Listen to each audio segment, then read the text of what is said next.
Have you ever died? I don't mean physically. I mean that feeling when you no longer belong here, like you've slipped out of this world, like a speck of dust carried away by a wind it once called home. It was just a harmless slip, a fall on the ice on what should have been an ordinary morning. But that fall opened a door for me, a door into a place beyond time, beyond fear, beyond the body. There was no blood, no screaming, no flashing ambulance lights like in the movies. I simply vanished. Everything went dark, and yet strangely, I had never seen more clearly. I had no eyes, but I could see. No ears, yet I could hear. I didn't know where I was, and yet I knew deeply that I was somewhere I had once belonged. So what is that place? An illusion? The afterlife? Or the truth we've forgotten in the noise of this life? If you've ever feared death, if you've ever cried quietly because you couldn't quite figure out who you are in this world, then what comes next may take that fear away. My name is Sarah Thompson. I'm a community nurse, a single mom to a little girl, someone who tries her best to be kind, to keep things together, and who believed, for a long time, that if I just did everything right, life wouldn't hurt me. Every morning, I made coffee, brushed Emma's hair, and rushed out the door to the sound of a late alarm. I wasn't a hero. I wasn't a victim. I was just an ordinary person trying way too hard to survive in a world that felt too loud and too cold. I used to think emotions were a weakness. I trained myself to hold back tears when I was hurt, to smile through parent-teacher meetings alone, to nod when a patient died, and then pick up their chart like nothing had happened. I was the one who listened to everyone else's pain, but never permitted myself to admit I was in pain too. I was afraid of looking weak, fearful of being a burden, afraid that if I ever let go, everything would fall apart. From the outside, my life looked fine. A steady job, a sweet child, a clean apartment with beige curtains and an old armchair where I'd sit each night with a cup of tea and a silence I couldn't quite name. But what lived inside me? A quiet voice, faint and persistent, like a heartbeat in the dark, asking, "Is this all there is? Is this what life is supposed to be? And who am I in the middle of all this?" I had gotten used to ignoring that question, until one winter morning, when the pavement turned slick like glass, and I stepped onto it just like any other day. Only this time, I didn't get back up. And in that very moment, I began to enter a place where every definition I had about myself, about pain, about love, started to unravel. But the thing that shocked me most wasn't death. It was the life I discovered after. You think you know what emotion is? Then get ready, because what comes next will take you to a place where emotion isn't something you feel anymore. It's something you become. I don't remember exactly how the fall happened. I just remember crossing the same street I always did, medical kit in hand, when I heard a faint sound beneath my foot, the slip a soft crack. Not painful, not alarming, followed by absolute silence. I felt my body tilt in the air, like a leaf drifting slowly in cold wind. I didn't resist. I didn't have time to be afraid. I just wasn't there anymore. There was no light, no angels, no gates of heaven, just darkness. A thick, dense darkness where I couldn't tell if I was standing, lying down, or floating. And yet, strangely, I wasn't afraid. I didn't panic. It didn't feel like death. It felt more like being returned to some original, untouched state. No form, no gender, no name. In that space, I could still see, though I had no eyes. I could still hear, though I had no ears. But what I heard wasn't sound. It was a sensation. It was as if everything in that realm was speaking to me without words, through some kind of pure knowing. I didn't hear sentences, I felt the truth. Everything around me seemed to whisper, "Welcome home." I didn't know who I was in that moment, but I knew I existed. And not just existed, I was expanding. With each imagined breath, I felt myself stretching out in all directions. No boundaries. I was the space. I was everything. I was wind. I was water. I was light before it took shape. And I remember thinking, or maybe feeling, if this is death, then maybe we've misunderstood it entirely.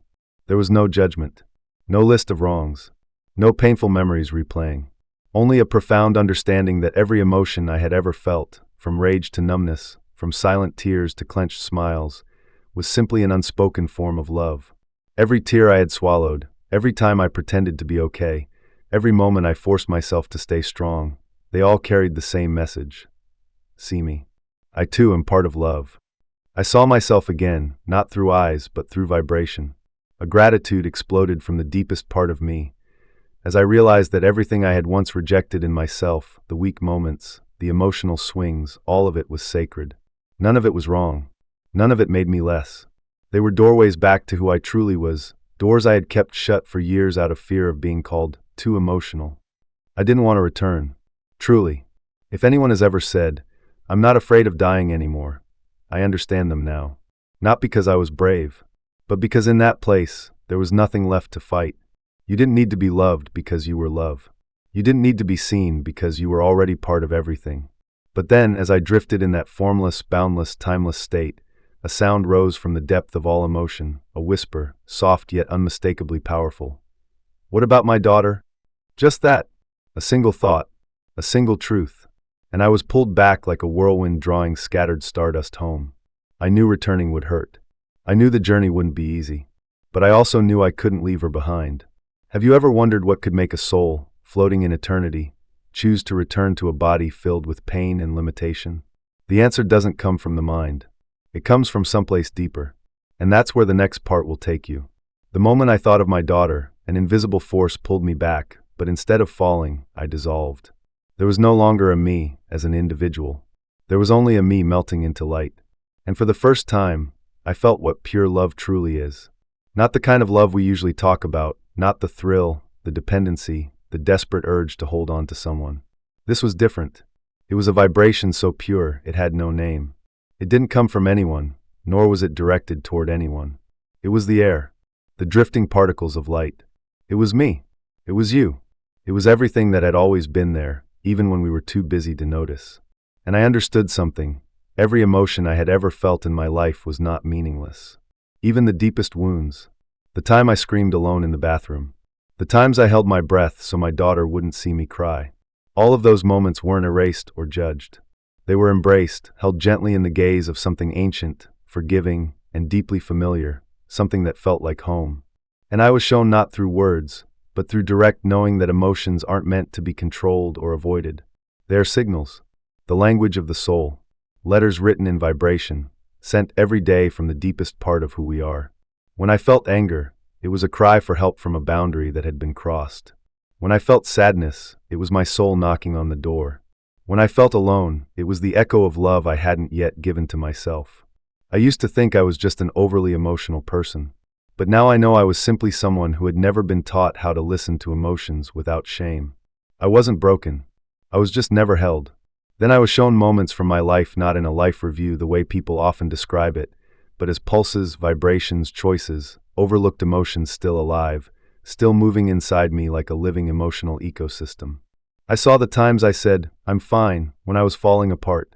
I saw the look in Emma's eyes, my daughter, when I snapped at her not out of anger, but exhaustion, and then hid in the kitchen to cry, blaming myself. And then came a voice. Not in sound, not in form, but unmistakably clear. No emotion is wrong. Only unheard. I broke down. I realized that if I didn't return, Emma would grow up with a mother who hid her emotions, who carried everything on her shoulders, who lived as if weakness was something to be ashamed of. She would learn to ignore her tears, to be strong in all the wrong ways, to live the way I had lived without ever truly living. I couldn't let that happen. Not because I was brave, but because I had just seen a truth too deep to unsee. Love is not about holding on to what feels good. It's about learning to embrace everything, even the parts that are messy and flawed. In that radiant realm, I asked, how do I live differently? How do I carry this truth with me when I go back? And the answer came, soft as breath, feel. Stop running. Stop fearing. Every emotion is the path home.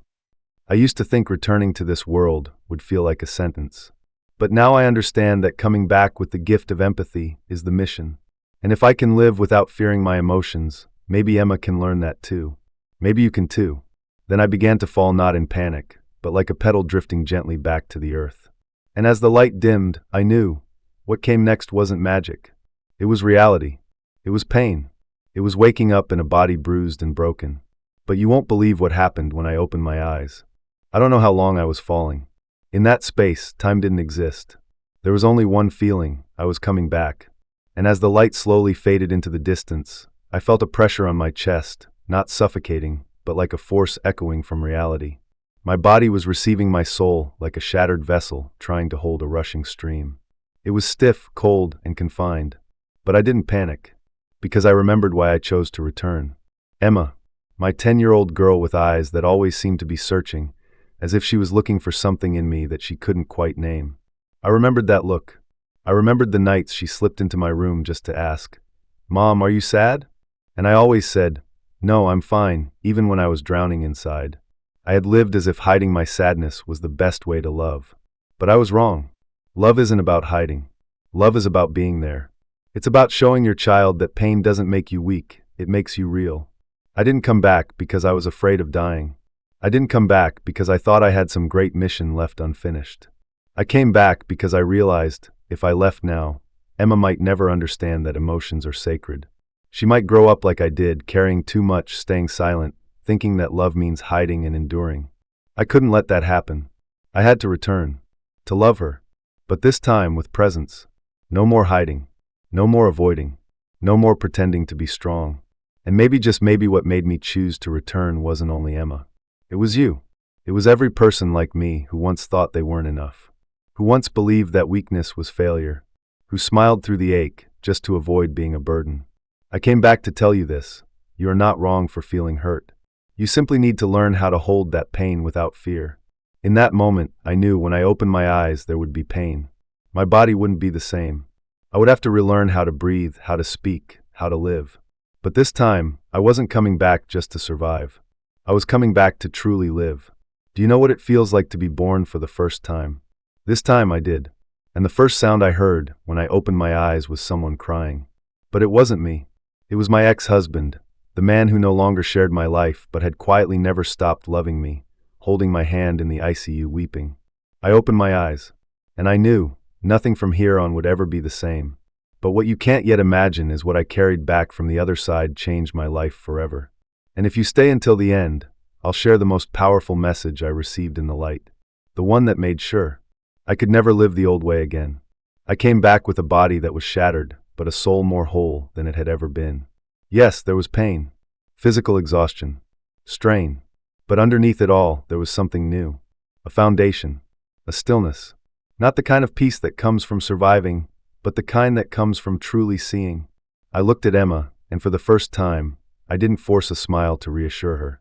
I cried, right there in front of her. I held her in my arms and said, without hesitation, I was so scared. But I'm not scared anymore.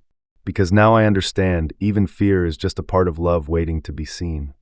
I began to live again, little by little. But this time, I lived in rhythm with my true emotions. When I felt sad, I said it. When I was tired, I stopped.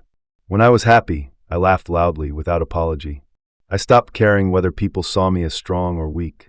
I only cared whether I was real. And then I began sharing this story. Not so that anyone would admire me, but so that someone out there would stop feeling alone. Maybe that someone is you. The one watching this video wondering, am I living? Do I have the right to be soft, to be vulnerable? And the answer is yes. Not only do you have the right, you owe it to your heart. Because here's the truth. You don't have to die to learn how to live. But sometimes it takes brushing up against death to understand just how sacred life truly is. So live not to prove your strength, but to fully feel who you are. In every moment, in every tear, in every smile that shows up for no reason at all. And if this story helped you see a piece of yourself in mine, don't keep that to yourself. Someone out there might be waiting for the very light you just received. Because light always spreads from a heart that has once broken and still chooses to love again.